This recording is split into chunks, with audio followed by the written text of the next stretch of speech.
Hi, it's the A to Z Podcast. I'm Zach Jackson. He's Andre Knott, A to Z Podcast.com, Facebook.com/A to Z Podcast.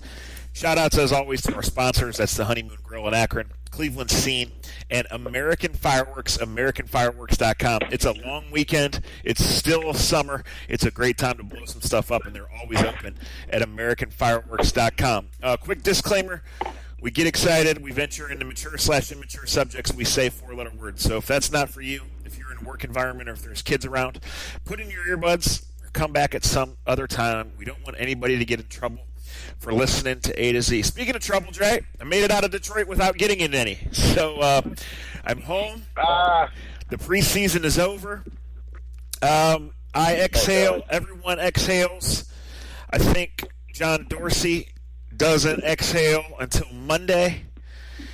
And, I don't want to dwell on this, but Hugh Jackson doesn't exhale until and unless they start winning some games. Well, that's his job, and that's how it works. Like, that's the end of the day, no matter how Zach Jackson, Andre Knott, or whomever else feels about Hugh Jackson, whether it's been a fair first 2 years, no one forced him to take the job. No one's going to care about that in the fourth quarter on, 2 Sundays from now. When the Steelers are in town, and you're going to have a game that's going to probably be close. I'm going to say this now. I'm sure by the time I get closer to the game, I'll probably change my mind or I'll let emotions change it. But if you're going to play the Steelers, the best time to play them is in week 1. Absolutely. When you have all the confidence in the world, don't know, and you have no idea how good or bad you truly are, where you can grow belief within your own group. That's the beauty of the beginning of seasons, no matter what the seasons are, what sport that it is. And remind me of this, because I know we'll talk before the first game of the season, and I'll probably kill it by the time we know that Bell's back and everything. And I'll start really looking at who's who. But if you're going to make a statement, if you're going to win a game that no one expects you to win, week 1 is the way to do it, especially in the NFL, where offensive lines still have to come together. We've talked about that, where you can trick some people and surprise some people with a couple plays here and there. Especially having Haley as your offensive coordinator, maybe knowing some of the weaknesses of the defense that they're going against. To me, week 1 is where because I've said this before and I'll say it again. There's only so many football plays in the world of playbooks that are out there. But you can always add a wrinkle that they don't expect. So balls to the wall first week, right? Go out there and do it. But you're right. For Hugh Jackson, the holding of the breath, that goes on probably until past Halloween, right? Yeah, I listen on the radio and across the Twitter sphere, 2 places that don't matter, but we talk about, and I see victory laps being taken over the 4th preseason game. I laugh. To Hugh's credit, I thought he did less of a 4th preseason game victory lap than he did a year ago. The Browns handled their business in the preseason. It means jack shit, jack squat, nada, right? You get to work, you get to work. It's practice in uniforms, and you move along. Each team has their own agendas, obviously playing well, and the defense did dominate over the course of 2 games. It beats the alternative, but everybody starts 0-0. I thought Hugh talked more about liking this team, and which he should. I like this team. I like the look of it. I like the vibe. I have questions. And then the biggest question clashes with the biggest problem, Dre, and that's for as improved as you are, 1-53, for as improved as you are in 3 or 4 of the key areas that allow you to win, can you be good enough, as you just mentioned, in this short-term time period to beat either the Steelers or the Saints? Because if you can't, all of a sudden it just feels like it always did. Yeah, that's where it comes. And look, I was off yesterday obviously I did a bunch of things. I went and saw my nephew play. I went to his junior high football practice. I'm a junkie for the game. Sure. I got to tell you, I got home and kids are in bed by 8 o'clock. I couldn't get into none. I had all kinds of preseason football games. I couldn't buy into it. It's so worthless. And I don't want to be Jerry Jones here, but that 4th preseason game is a joke. It has to go away. I'm not saying they got to play 18. I'm not saying they got to play 17. But we don't need 4 preseason games. I've watched college football this week already. I'm going to watch it all this weekend. I know they have 100 guys, different systems, different ways they can practice and prepare. But the 4th preseason game, it's a joke, and I'm glad Hugh did handle it the way Hugh handled it afterwards because I listened. It was nice. There's some storylines. But that was terrible football, Zach. Yes. I sat and watched all of it, but it's meaningless, Zach. You know it. I know it. I shouldn't say it's meaningless. Sure, for Nate Orchard, that's a big play for him. Does that change that he couldn't sack a quarterback 2 weeks ago? Does that change who he's been in his whole? That's why I crack up about it, and I get it. I'm not attacking announcers. I'm not attacking writers. I'm not attacking the people that put headlines on newspapers. But if you think one play is going to make or break a dude that's in his fourth season, you out your goddamn mind. It takes way. Like, it was a good play. Nice. Now,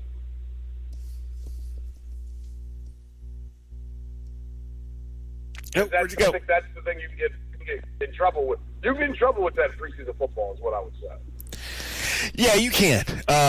But everyone, Dre, breathes a sigh of relief when it's over, right? 4-0, 0-4. Yeah. You know, because you have to get to the real work. And the thing is, this is the rub, right, as we talked about at any level. You don't want to go get your guys killed in August, but you need to toughen up. You don't want to get guys hurt, but you need to play at full speed. You need to tackle to the ground. You need to get live reps. It's the only way you get better in this game. And I mean, it's out there on the books for years now in the NFL and since the new CBA. Games are uglier and teams are not ready in September. Players that are worth a lot of money are being sat out. Offensive lines are getting fewer and fewer reps together, and it's tough. And these guys whose bodies are wound so tight almost all the time, now all of a sudden have to strap up and play a real game after kind of lollygagging through it, right? And it's hard. It's impossible to be. These guys are in incredible shape. They've won the genetic lottery. They are freak shows, and they are paid, in many cases, millions of dollars to be in shape. But they can't be in. It's impossible to be in top football shape on September 9th. It just is. And so when you add Le'Veon Bell, when you add Kevin Zeitler only playing one drive the whole preseason and spending 3 weeks on the bike, you know, when the Browns are out there playing Austin Corbett into shape, it's just not humanly possible. So it's going to be a little bit ugly, and we'll see. You know, for like I said, for all the everything going on in the perception of the Browns by Hard Knocks, by the last couple of years, by what you think of Hugh Jackson, by what's been said or whatever, there is one way for the Browns to change that perceptions, and it does not involve TV cameras, radio shows, or any other bullshit. It's by winning, putting it in the win column, and specifically, if they are good enough to beat either the Steelers or the Saints in Week 1 or 2, then they would appear to be good enough to re-enter the real NFL, and we'll all have a hell of a fun fall, won't we? That should have been contagious, man. Contagious. So, I get out of Detroit last night, and again, thankfully, I got to say this before I forget. It was really cool. Many of the biggest buildings in town, Dre, were lit up pink, and on their moving boards, It was saying RESPECT. It was a day ahead of Aretha's funeral, which was this morning. So I thought that was a really cool thing. Making it out was a really cool thing. And again, we both go to stadiums for our work, and we know it's not easy to get thousands and thousands of people in and out of places and to get people with different clearances in. So sometimes when you're leaving a stadium, Dre, right, it's complicated. It's different. Different gates are open, different ways to go, whatever. But I experienced a first last night. I went out the door and was 20 yards out the door when a security guard grabbed me and walked me back in saying I couldn't come out that exit. So, and then as I had to go, I could do a whole podcast. I could do a whole podcast on security guards that way overplay. Well, right, and listen, and everybody's got their job to do. But I said, my man, like, I'm out. I've made it out. I understand we can only go out. But I'm outside the building. You're welcoming me back in the building. Can we think about this? And we couldn't. And then as I was short-cutting / long-cutting, following the GPS detour, all of a sudden I saw the red and blues behind me, and it turns out he wanted the guy in front of me. And as I told you, even as a stone-cold sober white man, you don't want to mess with out-of-state cops. That shit is better than any Monster energy drink ever could be. Woke me up real quickly. Got about halfway home, crashed for the night, did some work, and here we are. It's fantasy football weekend for us. It's fantasy football weekend for a lot of you guys. We joke about it. We really don't care about your fantasy team. We care about ours to an extent. What did we talk on the phone for, about 6 minutes the other day? Yeah. So that's all we needed to do. Yeah. We would have got too deep into it further. Well, exactly. So I'm going to give you guys a hint right here. And I'm a sicko. I often don't bring a magazine or have the chart up, whatever. This is what I do for a living. I'm a sicko. But you can still use one envelope to guide your thing, regardless of you got 3 laptops in front of you, one magazine you bought at Acme 3 months ago or whatever, something you printed off in a hurry on the way. On one side of the envelope, guys, envision how it will go with the first picks. Who you want your first 2 picks, who you want your first 4 picks to be. If I get this running back and this receiver, I want this running back and this receiver next. And on the back side of the envelope, just write 8 or 12 guys that you want from rounds 5 to 12. You'll know that sleeper quarterback. You'll know that sleeper tight end. Don't overthink it. Go in and do it. Drink beers. Talk shit. Pay your dues. And then go home. And don't tell us about your fantasy team. Thank you. Right. And pay your dues.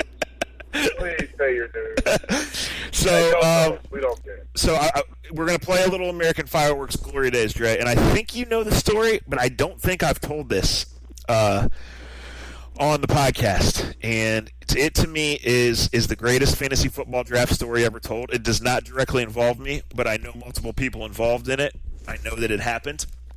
And I think if it had happened at, say, like the Patriots facility, it would go down as like movie type shit. Being in Detroit last night reminded me of this. So many years ago, I want to say 8, 9, 10 years ago, I don't know the exact year. And again, I did not have anything to do with it. I was at the game because I worked for the team. But as the team went, which meant all the employees, the high-level employees and all the traveling game day employees were in Detroit, a part-time security guard held his fantasy football draft in the Browns draft room, in the war room. During the GLC, knowing that everyone was occupied, his friends showed up. He waited until the coast was clear, snuck them in one. They put their feet up. They had the draft. And I tell this for a few reasons. So I'm not going to go further into detail because even though the statute of limitations is up, and as far as I know, he doesn't work there and nobody works there anymore, I don't want to get anybody in trouble. But I meant to tell this last year on the podcast at this time, and I just forgot, or we were rambling about something else. I didn't tell it, correct, Dre? Right, no, you didn't tell it, but you told it, but tell it again. Right, and so, anyway, this year after the draft, John Dorsey had a bunch of us, the full-time writers, up about 3 or 4 days after the draft. Just an informal, you guys come in, I'll answer a couple off-the-record questions. I'll explain to you guys off the record what we were thinking in a couple situations, and I want to show you some film of these guys because I want you guys to know what we like about these guys. A really cool thing, an unnecessary gesture, but a really cool thing, right? You help us, we'll help you type of deal. So we all gather in the media room. It's the usual, 8 or 10 or 12 of us, and the only thing that's different is nobody's stressed out, nobody's typing or anything. We're just going up to hang out. I think they gave us pizza or something. Like I said, it was a really cool deal. So we go up the stairs where I haven't gone in 8 years now, right? And the whole building is reconfigured, the whole deal. And as we get there, there was like a separate passcode digitally to just get in the war room. And it didn't obviously used to be like that. But anyway, these 10 or 12 guys in their 20s at the time went in, took pictures, did the whole deal, and did their fantasy draft from the Browns war room, and they will forever and ever be fantasy football legends. And this has been American Fireworks Glory Days. That is awesome. It's pretty fucking awesome, isn't it? It's so great. Yeah, it's so great. It's so stupid, but it's so great. Yeah. Like, we wouldn't do that today, but 15 years ago, we would have thought about it. 20 years ago, it was like, nobody will know. And I'm sure that's happened in other facilities across the NFL. Why would it not? I always love, and I've always told you, the Indians may have already had theirs maybe last week, but it's always a big deal when the Indians do theirs, too. Like, Tito, he'll buy out, a big room in a hotel, and he won't be in it. But he just knows it brings the guys together. He goes, if you're going to bring guys together and make them drink beer and talk and actually like being around each other, you want for your team. And it's amazing how, 2 weeks ago, we were in Chicago, I think.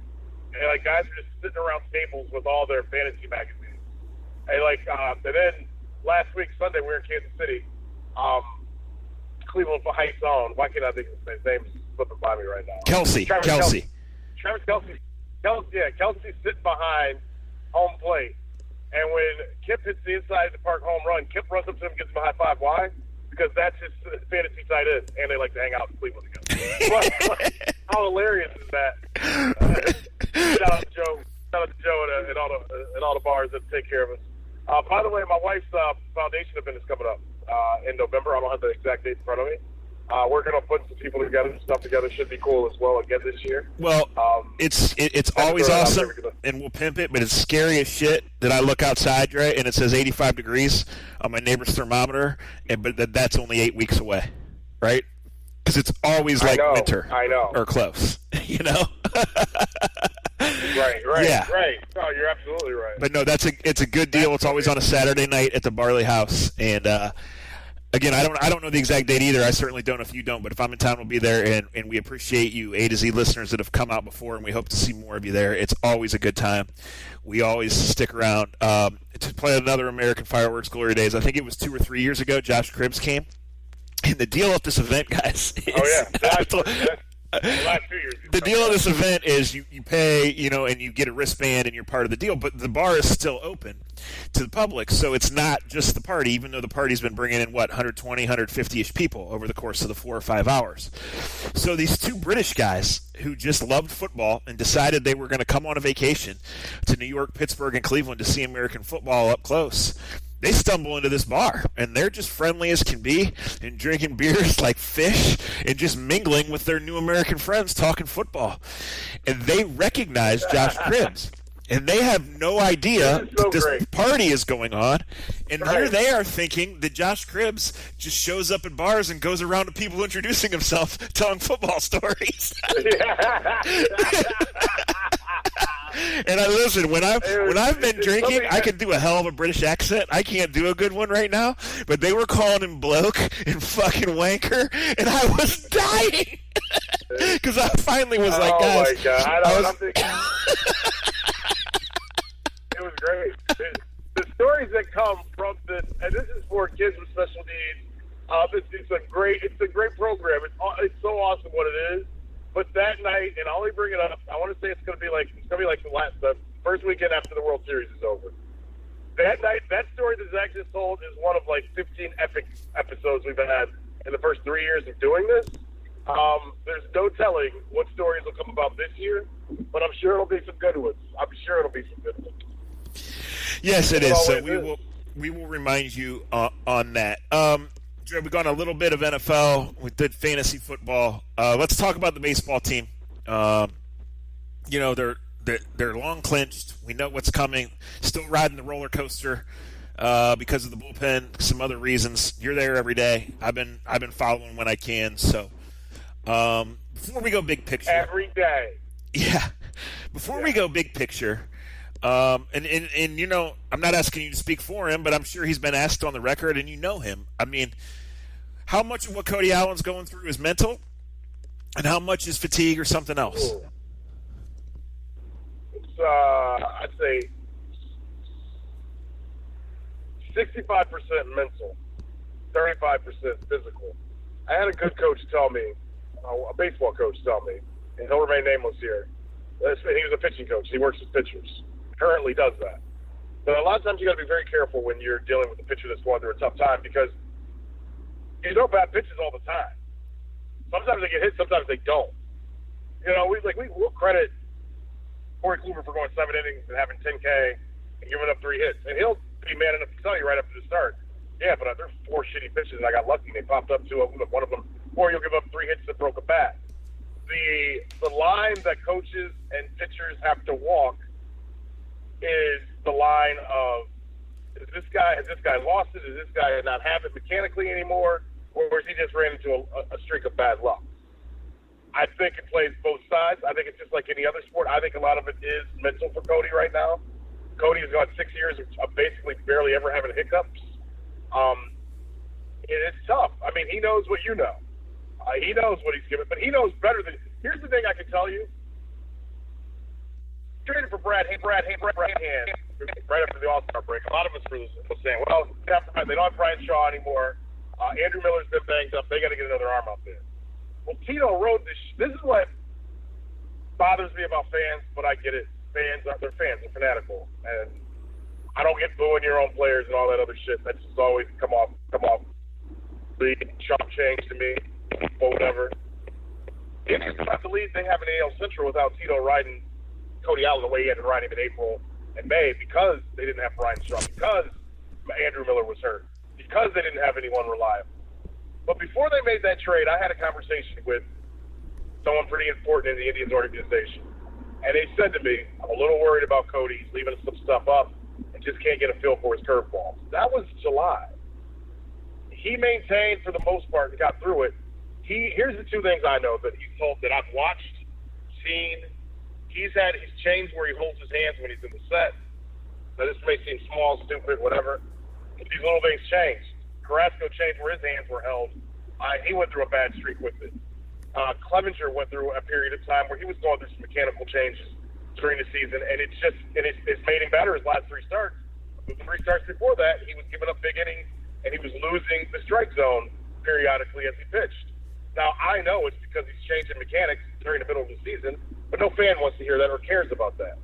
Cody has tried to, I'm trying to make this, he needs to throw the ball more downhill, and he's not the tallest pitcher. And there's a reason why a guy like Cody Allen doesn't get drafted in the first 3 or 4 rounds. Number one, he had come off Tommy John surgery. He came from a small school. But because of his height, he's only 6'1". A lot of right-handed 6-footers don't get drafted to be pitchers.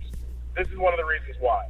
They want you to leverage the ball down as a pitcher, because with hitters, when you're up on that hill, if you can leverage it down, harder to hit.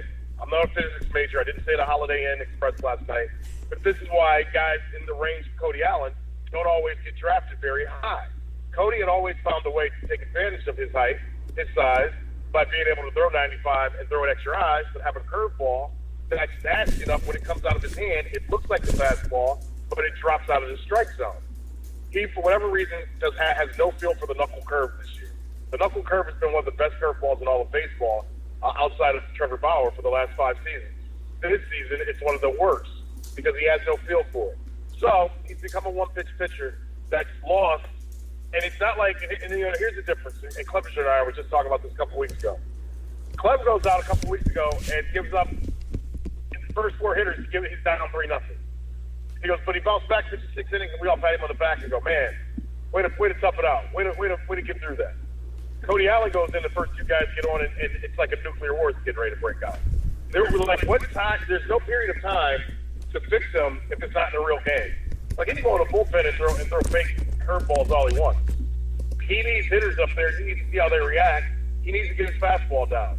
So, hey, has he lost it? I know that's the easy, sexy way to say it. I don't know. He's thrown a lot of fucking pitches in the last 6 years. Right. A lot of them. No doubt. He carried the Indians through the playoffs the last couple of years. And the one rule I've heard about running backs and pitchers is you only have so many bullets. Yeah. I'm not sitting here writing his farewell song. But he's got to, at some point in time, if he can't find that curveball, got to find the changeup, got to find something else. Got to get that fastball coming down on a plane that's downhill and not staying right at the same distance of where it comes out of his hand. Yep. It's easier for hitters to see, and if it doesn't go down or up, hitters are going to hit it, whether it's 94, whether it's 96, whether it's 101. If you don't have a downward path to it or have some movement to your fastball in the major leagues, it gets hit. He's not a cut fastball guy. I'm not saying he's going to have to reinvent himself. It's too late in the season to reinvent himself. He's got to find that curveball back. If he finds the curveball, because here's the deal. He's not going to be the closer when the playoffs start. But to play Boston, Houston, New York, or Oakland, you're going to have to face some badass right-handed hitters that can beat you, even the best. They're going to need him regardless. Sure. Yeah, I mean, I know the guy's throwing a ton of innings. People that yell and scream and... Yeah. I mean, I know he's thrown a ton of innings, and Dre, he's one of the few guys on the team that I've ever met, and I know he's not a big guy. And so I got 2 thoughts. One is a human nature observation. I mean, we all know that both he and Andrew Miller are free agents, and they know that too. So I know nothing about their shoulder structure, elbow structure, whatever. I know human nature when you're going through a season and you're wondering what's ahead, right? And then the other thing that I wanted to ask you about. Wait. I'm glad you brought that up. Let me just get this in real quick. And absolutely, they're in the biggest years of their careers to make money next year, and their bodies are failing them. So mentally, it's a lot going on with Andrew Miller and Cody Allen. Sure, You're absolutely right. So, you know a ton more about this game and this team than I do. I follow it from afar. But a day or 2 after he flopped, Tito put him back in a similar spot, right? I got to imagine that is all for Psyche saying, hey, kid, we need you. Absolutely. Go work your way out of this. Absolutely. That was why Tito did that a couple weeks ago. Tito's thing is, and you already have the feel for it, Tito was just going to start putting him in situations where there's a guy on first base in the 7th inning or 6th inning and just bring Cody Allen in and let him go. Because he feels like if you just bring a guy in and you make him compete, he stops worrying about, is my shoulder in the right place? Is my leg in the right place? Am I releasing it at the right point? He wants to just to go out and compete and stop thinking and worrying about all the shit. Because when you don't, I think all baseball players go through this. When you're not hitting the way you're supposed to hit, when you're not pitching the way you're supposed to pitch, everybody has a way to fix you, right? Mm-hmm. And the worst thing you can do when you're on the mound or when you're in the batter's box, and this goes for anything in life. This goes for my job, your job, and anybody's job that's out there. Hey, man, they hired me to do a job for a reason. If I go out there and have to think about how I'm going to put my sentence structure together or how I'm going to tell a story, it's not going to come out nearly as well. I got to go out there and just work. To just do it. I know it. I've looked it up. I've talked to people. I've got the quotes. I've got the stats. Go with it. Because when I don't, it doesn't sound nearly as well. Cody, and that's what Tito's trying to get Cody Allen out of. All right, so fill me in here. You guys are home for the weekend, and then are you home early next week? I think we're losing you. You there? I'm here. Wednesday. Here, I said we go to Toronto Wednesday. Okay. The one thing I'm just saying what Tito's trying to do with Cody Allen is to get him to go out and compete and stop worrying about all his mechanics. Sure. And hopefully he'll find his mechanics by just competing rather than the other way around. Yeah, that's funny because this reminds me of a basketball shooter in a slump too. Sometimes, sometimes they say, all this guy has to do is just focus on his fundamentals, and sometimes they say all this guy has to do is get out of his own damn head and go shoot the ball. Right? So that's a very interesting thing. Yes. So much of this is human nature, and it's so easy forget. It's so easy for us who are around it every day to forget that it really is. Right. I think we talked the other day about college football, and if you had to pick one game this week, Dre, like I was a little behind the times. Yeah. I just discovered that Sunday night. Sunday night is LSU Miami. And I had that game circled, but I thought it was Saturday night and was going to get lost in the shuffle. So now, Saturday night, I can watch Michigan, Notre Dame, and the Crips versus Nebraska. And Sunday night, Joe Burrow against the Canes in the turnover chain. Only game in town. Yep. Sign me up. I'm here for it, baby. Bring me some college football. Yeah, it's going to be a great weekend of football. The Michigan Notre Dame game, I'm really hyped for. To be honest, I'm just hyped to see how Ohio State comes out. I think they finally get a chance. To stop all the conversation about all the stuff off the field that these kids had nothing to do with. I know Zach Smith's yelling on Twitter about his kids, and rightfully so. I'll protect my kids to my dying day. It's why I make decisions I make in life most of the time, because I think about my kids. Maybe he and his wife should have done that. Put down the Twitter account, please. Get away from it. Go make up a burner account and go fuck with people. But stop tweeting. Urban Meyer, you might need to do the same thing. Just stop tweeting. Because you know why? The shit they're tweeting out, that shit's contagious, man. It's contagious. Ain't happening.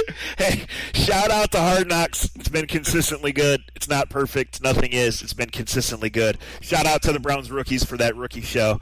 And after Dre watched it, I got to tell you, in one of our group messages, for a consistent 20 minutes the next day, Dre replied to every single conversation going on with, "Shit's contagious, bro. Shit's contagious, bro." Like I was gonna mute you, and one more time, your ass was getting muted. That's for sure. Hey, I was deserved, but it was well worth it. But speaking of, I got to shout out the Tomahawk Instagram account. Shout out to I don't know if I'm allowed to say his name on here. He's a third member of their group. If you haven't, go to Instagram. Check out the Tomahawk Instagram. And they do a great play off of what we saw from the rookie show and talk about contagious. This season is all about, hey, T-shirt companies. You want to make a good T-shirt? Stop trying to bless him and putting shit over his head. Somebody come out with it. It's contagious, bro. Yeah, put that shirt out. The problem is this is year 20 of the Browns being back, and this shit has absolutely unquestionably been contagious. So we'll see how that goes. We got to get out of here. We're both short on time. Let me second what you said. Zach Smith, log off and fuck off. Urban Meyer, log off, bro. Log off. Shout out, as always, to Honeymoon, to Scene, to American Fireworks, to you guys for listening. Facebook.com/A to Z Podcast, A to Z Podcast.com. Dre, fantasy weekend. Any parting thoughts you want to impare before you send me to the draft? Kick their ass and don't go out to the Cadillac in between rounds. Ours is the only draft in America that has 16 rounds and 17 smoke breaks. I'm here for it. Love you guys. Talk to you soon.